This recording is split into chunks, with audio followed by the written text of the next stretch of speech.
Работниците од Велешка Колска утрово не го блокираа железничкиот сообраќај како што најавија вчера. Решија протестот да го стават во мирување. Причината за ваквата одлука е исплатата на дел од долгот од страна на македонски железници, со што вработените добија по една плата. После префрлањето на парите, ние како синдикат имавме средба со министерот Сугаревски, разговаравме околу нашите проблеми и ни се даде обеќање дека е разговарано на влада за нашиот проблем, се бара решение, дека не оди преку ноќ. И ние сме свесни за тоа, дека не оди преку ноќ тие работи, па затоа денеска се договоривме со вработените да го ставиме штрајкот умирување. Очекуваме да не се исполнат овие барања што останаа, дел да не се исполнат овие барања што останаа.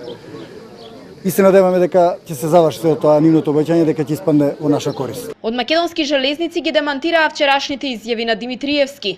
Оттаму со став дека парите за репарација на вагоните не биле префрлени само заради блокираната сметка на Колска и дека исплатата доцни 24 дена.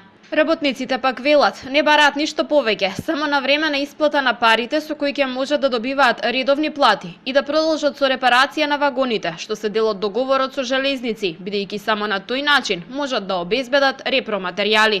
Повторувам, 6.700.000, они ни префрлија само 3.400.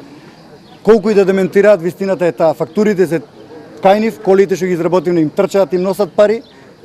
Вистината е таа, нема друга вистина. Значи ние тие коли имаме дел више готови, 10 коли имаме готови кои чекаат за даски, боја, а тоа ни требаат средства за тие пари да можеме да ги направиме и да им ги пуштиме у сообраќај на мрежа. Исто и имаме уште една патничка кола за работа. Тука е работата. Ние немаме средства да можеме да продолжиме да работиме. Синдикатот на Колска останува во преговори со владата со очекување дека што поскоро работниците ќе ги добијат сите заостанати плати.